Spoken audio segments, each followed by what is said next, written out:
Motherfucking mini episode. Mini episode. Motherfucking mini episode. Yep. There it is, ladies and gentlemen. Welcome to another phenomenal episode of My Mama Told Me, the podcast where we dive deep into the pockets of black conspiracy theories, and we finally work to prove the theories that you, the listeners, have at home. Come on, y'all. You know the deal. This is a motherfucking mini episode. I'm not going to take the time to explain it to you goofy bitches. If this is the first time you're tuning in, why would you start with a mini episode? Well, I guess because a mini episode in theory is shorter and more palatable. You'd be able to decide as a listener whether you want to commit further to my chicanery. Well, fuck it then. You made the right choice, and I'm sorry I shamed you for what you did. But still, you dumb fuck. This is a mini episode. That means I'm talking to the listeners. I'm reading emails. I'm exercising my right to vote. To vote like I don't know what I'm voting for. I'm just talking at this point. I'm alone in my room, and sometimes when I'm alone in my room, I stare at my wall, not unlike LL Cool J. But I don't have time for staring at my wall today, because today I got a very exciting email from a person, and this is actually a pretty old email. This is an email all the way from back in May, but this email comes from a person named Mance. Mance sent me an email, and I don't know what kind of name Mance is. Mance doesn't. Maybe it's got some history that I'm unaware of. I didn't really look up the name itself. And Mance isn't a name that I would name my child, but certainly some people do, I guess.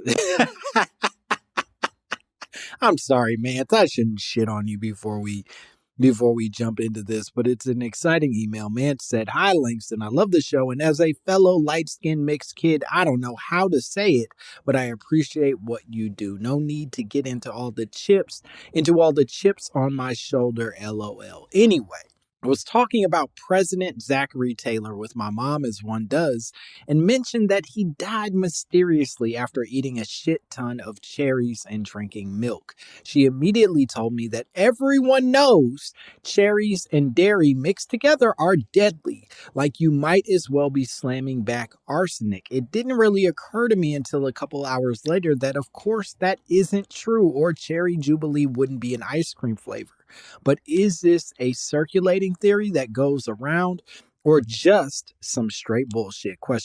Thank you, Mance says. Well, Mance, first and foremost, I have never heard of this before in my life. I'd never heard of this shit at all. And as a person who eats like absolute garbage, I am a trash compactor of all things horrible. It's never even occurred to me to try cherries and milk together in combo.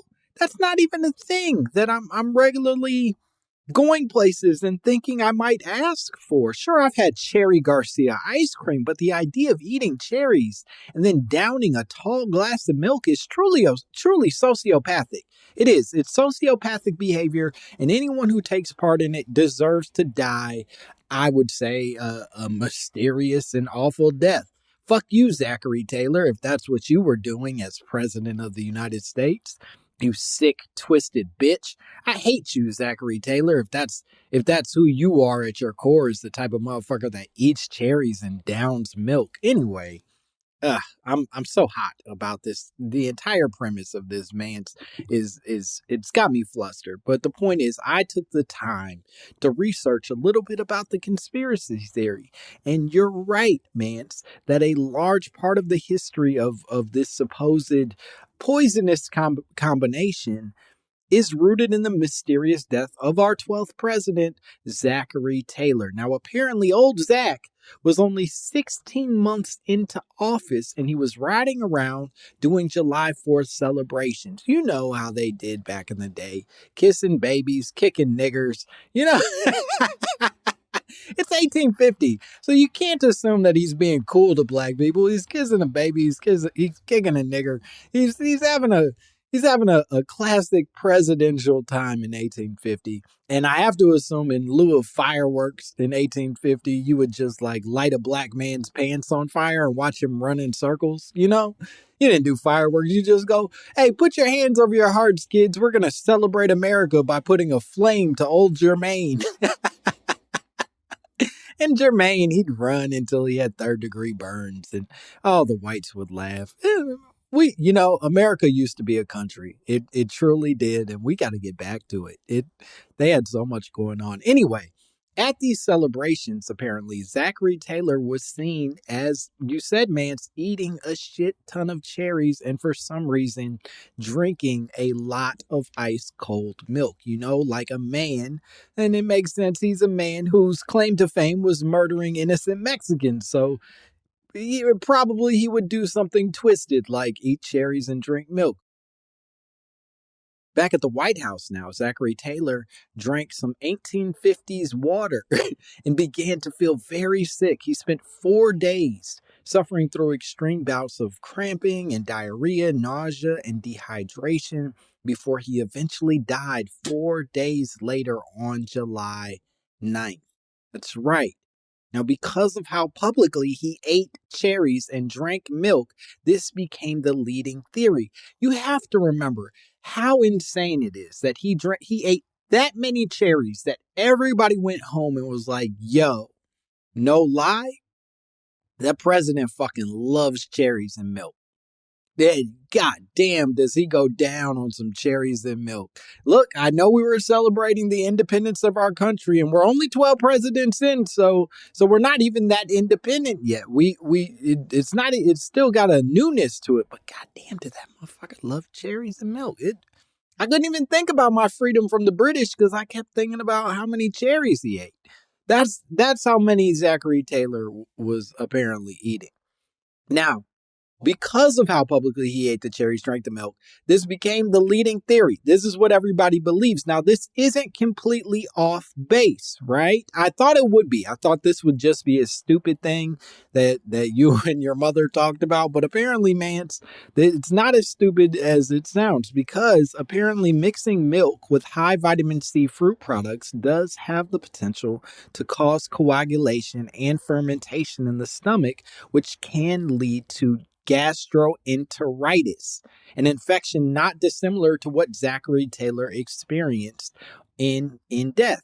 The cramping, the diarrhea, the nausea, the dehydration are all results of gastroenteritis. However, gastroenteritis, as we understand it, is not typically something that can kill you. It just makes you shit weird for a few days, and then you bounce back. So unless Zachary Taylor ate an inhumane combination of these cherries and milk, this probably isn't his death ticket. Now, I will say, as I mentioned before, he had to have been eating a freakish amount of them, but it's doubtful that he could even consume enough that it would lead to a deadly combination. In fact, Taylor's own physicians actually believed he died from cholera, which is often caused by drinking, you guessed it, unclean water and or unclean milk, something very common given the primitive sewer system of the time, and given the fact that we probably didn't have great ways of filtering and sort of checking the dates on our food products. This does speak to, I think, obviously I don't think Zachary Taylor actually died from this cherry milk combination. I think, as you mentioned, Mance, there's plenty of evidence to show that cherries and milk is not likely a murderous combo to find. That said, I do think, and this is where I got interested, this entire theory does speak to the absurd instinct white America has of creating legend for our president. Do you know what I mean? Instead of just admitting that Zachary Taylor was a human being who was susceptible to drinking bad water like everyone else of this time, we were led to believe it was a poisonous concoction that took him down. This impossible sort of like anti-miracle that took him down. It reminds me in many ways of George Washington and his cherry tree, ironically. A completely fabricated story. It's not real. Anybody who we all grew up in history classes, and our teachers would tell us that George Washington, he got a hatchet for his 6th birthday, and he went outside and he chopped down his father's cherry tree, and his dad came home and he said, "What the fuck, George? What did you do?" And George was like, "I cannot tell a lie, father. I chopped down that goddamn cherry tree." And his dad was so proud of him. He said, "You being honest with me is worth 1,000 cherry trees." And that was the heroic story of George Washington discovering his sort of courageous, heroic bones, right? That he was always this from the beginning. Anyway, completely made up, fabricated story that George Washington's first biographer made to offer his supporters a glimpse into his young life. George Washington didn't have anything interesting to tell us, right? The reality is George Washington wasn't that noble or interesting. He was just a normal boy with bad hair who decided to fight in a war that eventually elevated him to a position of power where he could steal the teeth out of slaves' mouths. But that doesn't make for good legend, so insert cherry tree. The same in this case is true for Zachary Taylor. It's not interesting to say that the most mundane disease of a generation is the thing that takes your president out. And so instead, they create legend where legend doesn't exist. Much in the way that I think if COVID would have been the thing that killed Donald Trump, then they would have said that Donald Trump had the most extreme version of COVID, or that, he fought with the might of 1,000 men to fight against this terrible virus. It's all bullshit. These are all just regular old dudes who unfortunately don't die sooner. I think presidents should die sooner. I think that's the big takeaway here is more presidents should follow in the footsteps of Zachary Taylor and barely make it into office before they kill themselves from consuming things that they weren't supposed to eat or drink. Huh? I think that's a good lesson, a good takeaway for this episode. So thanks, Mance. And if you, like Mance, want to send me your theories, your conspiracy theories of weird food combinations that might kill you, I would love to hear from you. And you can send them to mymommapod@gmail.com. It would be a treat. A cherry and milk treat to read or hear your emails. And as always, if you want to subscribe to the podcast, I wouldn't be mad at you. And goddamn it, if you want to comment on that bad boy, I'll kiss your mouth. I'll kiss you right on the mouth. Hey, don't tell my wife, but I'll kiss you on the mouth. You know what I'm saying? Right on that sweet mouth.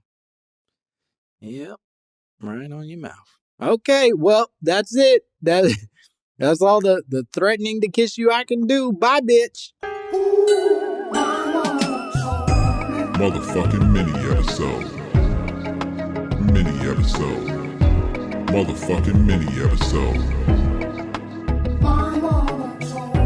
Motherfucking mini episode. Mini episode. Motherfucking mini episode.